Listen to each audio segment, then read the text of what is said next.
Now let us discuss about the common causes of the trauma. What could be the common causes of trauma?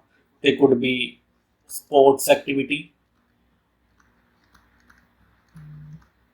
accidents, various accidents, any type of violence. So these are the main causes of the trauma. Now interpersonal violence, it is the most common cause of the, remember, the most common cause of the violence is the orofacial injury, especially in the urban areas, and it can be exacerbated by the use of intake of the alcohol. Road traffic accident, they are even most commonly.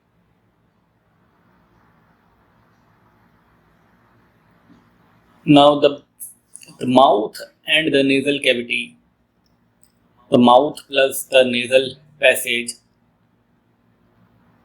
are the part of the upper aerodigestive tract. The facial lacerations and fracture can cause immediate or delayed respiratory obstructions. Patient can inhale the tooth fragments. There can be accumulation of blood as well as secretion. There could be loss of unconsciousness or the tongue control in an unconscious patient. Now remember, what is the most preferable patient position in such conditions? You have to avoid the supine position.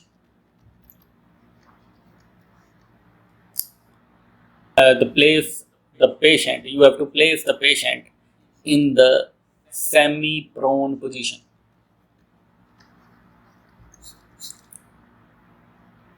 With head supported on the arm bend. So that will allow the damaged teeth, blood and secretion to fall out and gravity to pull the tongue forward. So support the neck in the neutral position using a positioning. You can use a collar like until the cervical spine fracture is excluded.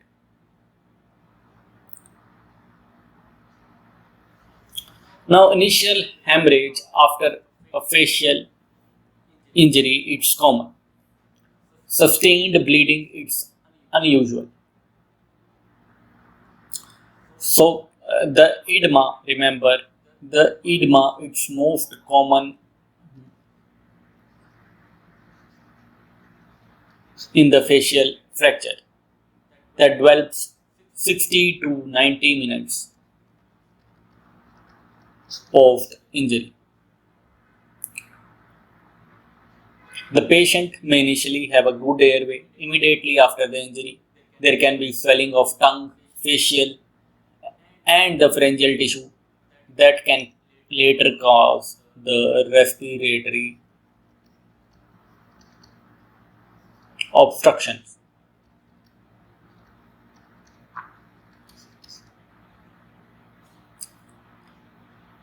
And it is important when the middle third of the face it's involved, like in the Lee Fort 3 fractures.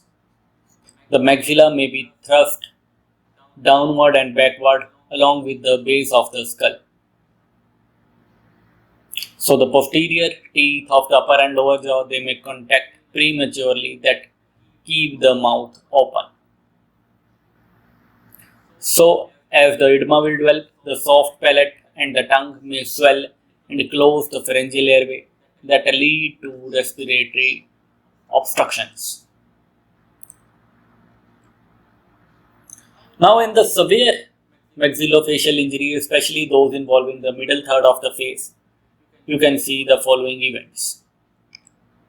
The facial fractures can displace bone and structures and given a false impression of open airway. Like in case of Le Fort 3 fracture, the maxilla may be displaced downward and backward. That may cause premature contact of the teeth and keeping the mouth open. So within 60 to 90 minutes, oedema begins to develop.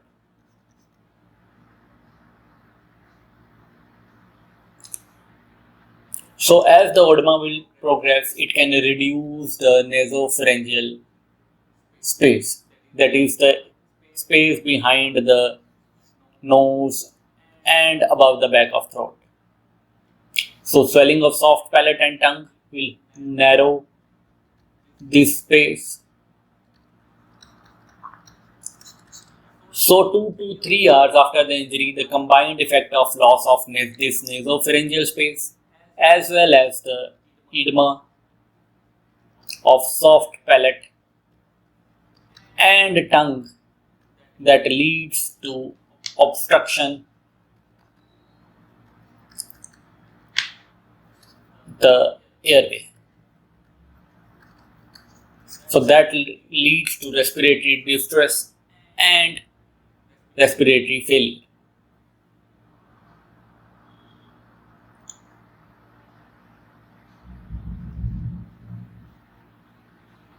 So what are the general consideration here? You can examine the entire head visually by palpating starting from the skull and moving downward. So you have to note any asymmetry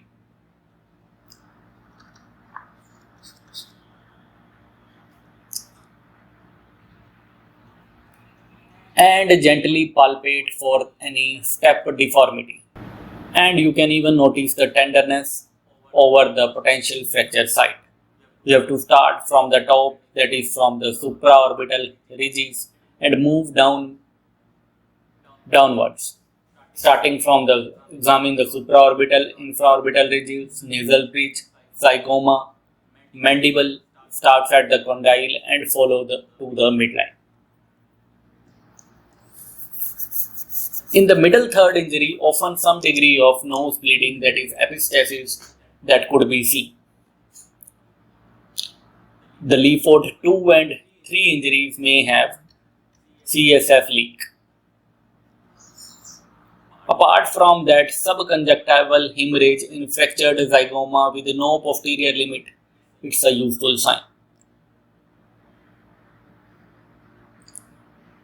So a subconjunctival hemorrhage, remember, it is characterized by bleeding underneath the conjunctiva covering the white part of the eye that indicates trauma to eye or the surrounding structures. So when there is no posterior limit to subconjunctival hemorrhage, that indicates the fracture extends beyond the zygomatic bone, and the fracture might involve the other structures like the orbit or the maxillary sinus.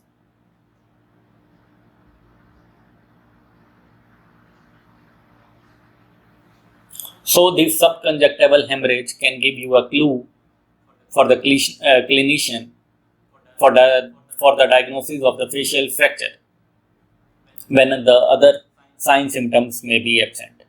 Other is you can check the occlusion. Check for the normal fit of the maxillary and mandibular teeth. Look for the step deformity in the occlusion plane.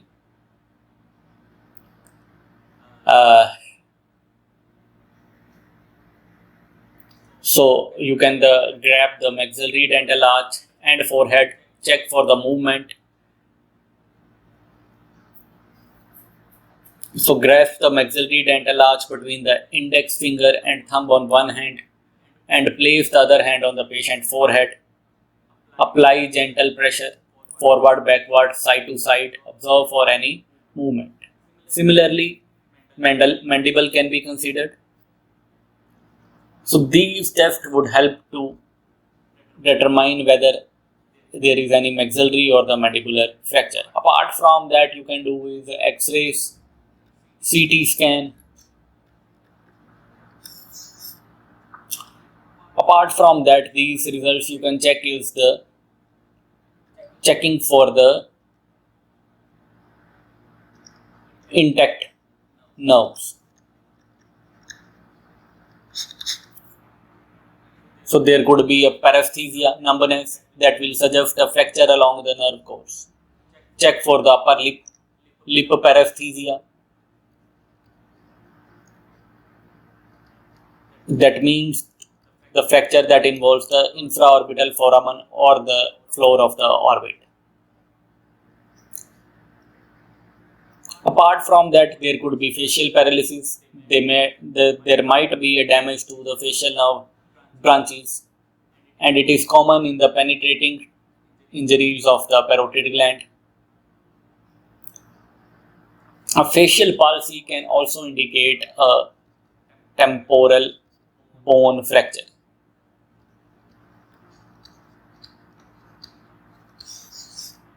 You can check the visual activities. Check the visual activities in both the eyes. Use a pen torch shown directly through the eyelids to confirm the gross optic nerve function. Check eye movements, note any abnormality. You can check diplopia, sign of double vision. So the diplopia, the double vision, it can occur due to damage to the thin orbital plate, especially the floor of orbit. Damage to third nerve, fourth nerve, and fifth nerve may indicate the diplopia. Apart from that, you can do is take the X-rays, confirm the fracture through X-rays. X-rays that you can perform is for the mandible, body, and the ramus fracture. You can do is posterior anterior occipitomental view, lateral oblique, lower occlusal, or the PA mandible. For the mandible condyle, you can use the PA mandible with mouth open and transpharyngeal view. For maxilla, these are the various views that you can perform. Now let us discuss about the fracture of the facial skeleton.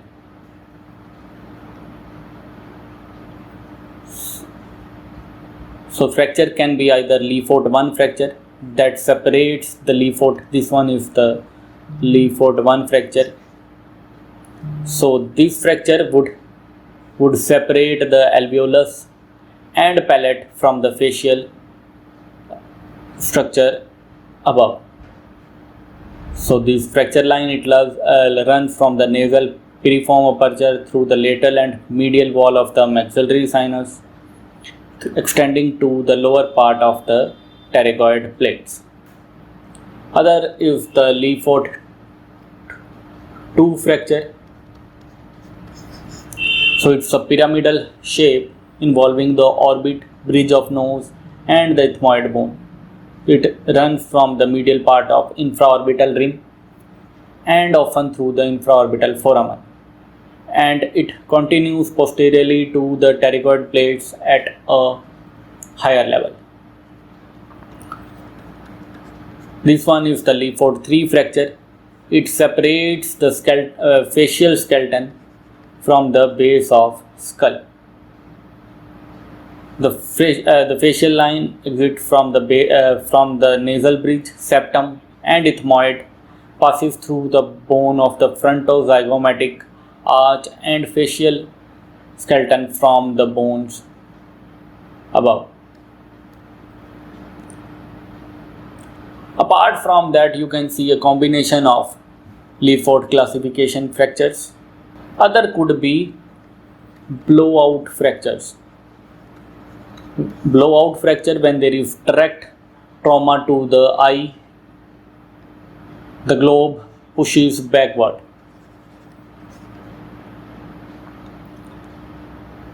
Within the orbit. So the weakest part, this part is the weakest part of the bone, often the orbital floor. Fracture leading to herniation of the orbital content into the maxillary antrum. So this herniation may trap inferior oblique and inferior rectus muscle. So that would blowout fracture. Remember, it's the direct, blunt trauma to eye that would trap inferior oblique or inferior rectus muscle that would cause failure of the upper eye rotation. The feature would be in ophthalmos, that means the eyeball would be has a sunken appearance. There would be diplopia, double vision, and there would be edema and paresthesia in the distribution of the infraorbital nerves. So you can do is coronal CT. Moving to the fracture of the zygomatic complex. So the most common, remember, fracture of the middle third of the face apart from nose is this zygomatic complex fracture. So the fracture, it can occur through following points. The first is the infraorbital rim. Second is frontozygomatic suture. Frontozygomatic suture. Third is the zygomatic arch.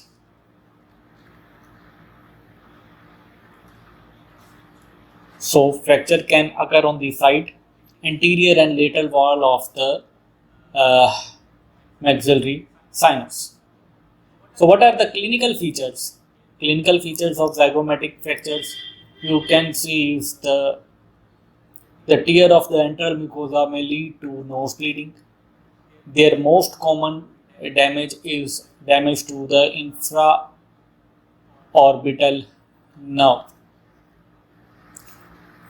that will cause numbness of cheek due to damage of the sensory distribution of the infraorbital nerve. So remember that injury to infraorbital nerve is common in zygomatic complex fracture. So damage to nerve that can lead to paresthesia, tingling sensation can occur. The other type of fracture is, remember, can be nasoethmoidal complex fracture. They can include the nasal bone, infraorbital rims, frontal bone. So fracture, remember, they are almost comminuted. That means that the bone is broken into the multiple fragments. So these nasoethmoidal fracture, they can cause deformity of the midface. The nose, it appears flattened, deviated. Other feature is the telecanthus. So what is telecanthus? So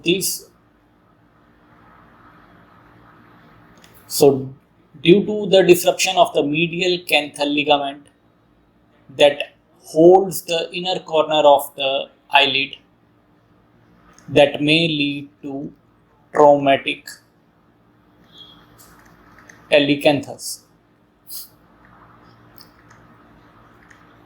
So that simply means widened intercanthal distance. That means the distance between the inner corner of the eyes, it increases up to 45 mm, and normal intercanthal distance is 30 mm. So that is known as telecanthus. So diagnostic, you can do is a CT examination.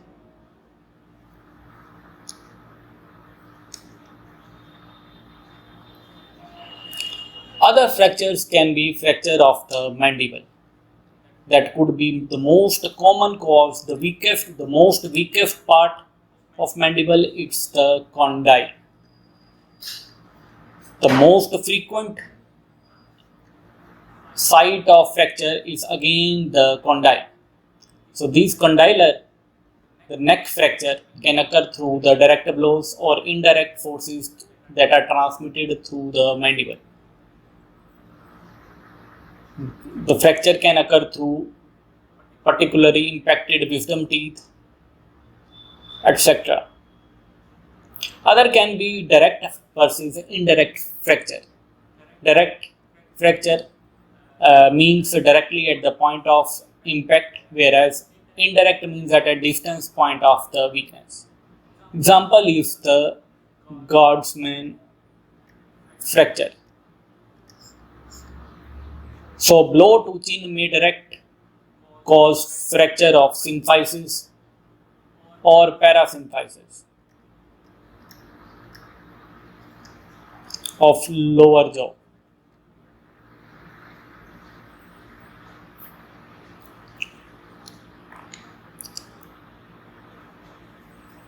Next point is about the facial soft tissue healing. The facial soft tissue, we know they have an excellent blood supply and generally heal well. So suturing is essential after the exploration. So proper suturing is important. Debridement and cleaning could be done if the foreign bodies they are present. Remember, suturing should be done as soon as possible after the injury.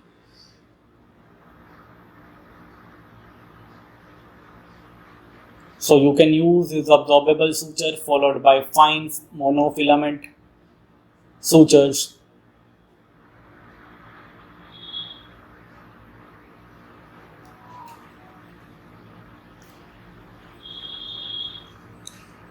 The wound should be thoroughly cleaned to remove the dirt and debris.